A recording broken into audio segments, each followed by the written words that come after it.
What is up, wrestling fans? Tony Mango here, welcoming you to another edition of Internet Wrestling Community Outreach as part of the Smark Out Moment Smack Talk podcast for the week. This segment includes the Rest Hold commercial break information, as well as the wrestling trivia question of the week, and a couple other things sprinkled along the mix as well.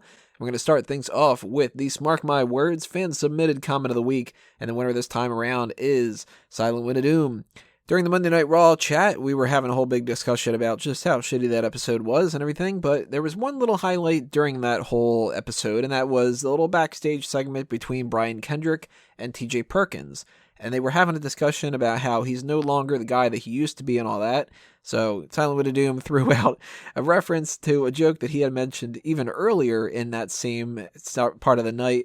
He had said he wouldn't have lost if he was still the Brian Kendrick. And then when they started talking about how they needed to be that guy again, he changed it up. And now he will be known as THAT Brian Kendrick. You guys know I love wordplay and puns and stuff like that. So Silent Win of Doom, great job on that one. I also want to give a shout out, though, to everybody. I know Silent Win of Doom was part of them, but some other people as well. ATB and I think True, WWE Champion brought it up, and a couple other people probably too. But I just didn't think about it at the time to write them down or whatever, but anybody who had sent in Anton facts during the Mega Powers Wrestling show that we did on Twitch and Beam, this is starting to be something that's pretty interesting. It kind of came up out of the blue a little bit naturally, but I love that we're kind of feeding this character with these stupid things. I mean, one of the ones that I remember saying for myself was Anton doesn't buy mirrors, they simply follow him home.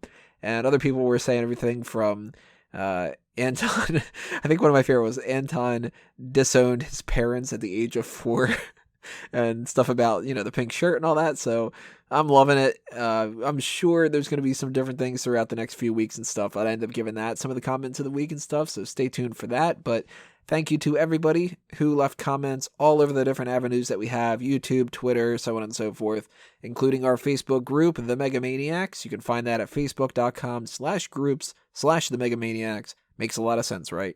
That's the spot where a lot of our chatting goes down throughout the week, so if you're not a part of that group, go ahead, sign up for it. I'm sure you're going to have a lot of fun.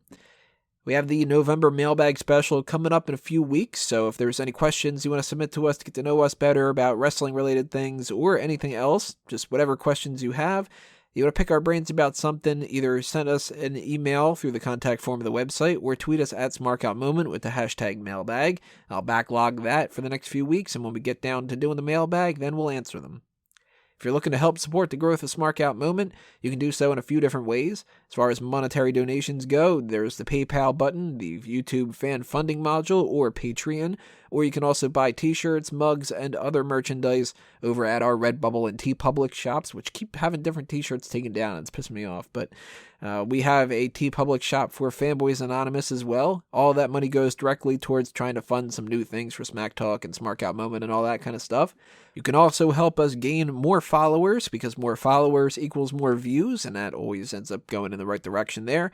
You can do so in a couple different ways, like the Sign Me Up initiative. For that, all you got to do is bring a Smark Out Moment sign to a wrestling show and send me a picture of yourself holding it up. Maybe talk to people in the crowd, be like, hey, this is a website, go check it out, that kind of thing. Or you can just help us grow our audience with our social media accounts.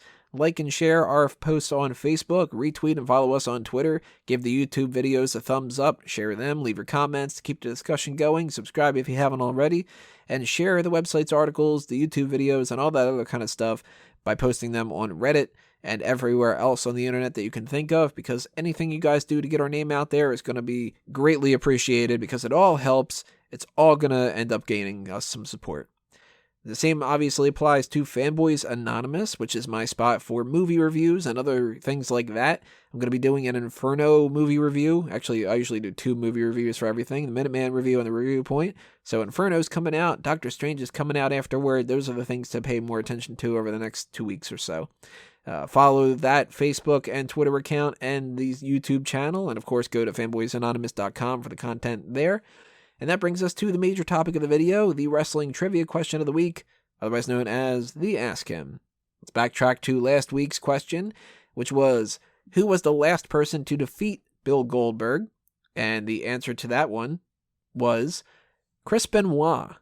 Now, the reason I said last week that this was kind of a cop-out, sort of two answers sort of apply kind of a thing, is because Chris Benoit beat him in the Royal Rumble in 2004.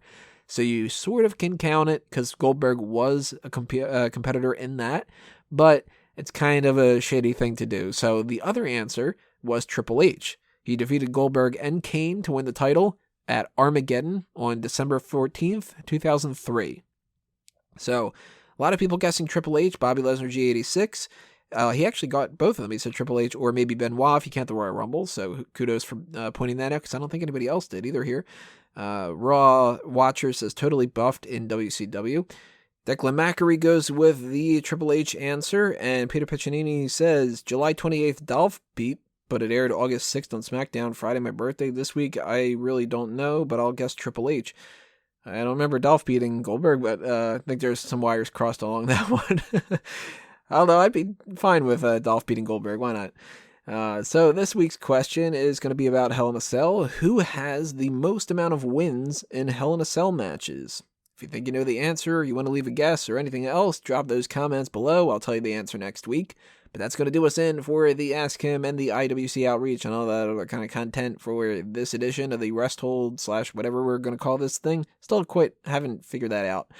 But thanks for listening, everybody. We've got the pay-per-view predictions for Hell in a Cell coming up next. Then after that, we, of course, have the Hell in a Cell post-show where we're going to be reviewing the event. So stay tuned for those two things. But that's going to be it for now, everybody. This has been another Smark Out moment, and I'm being counted out.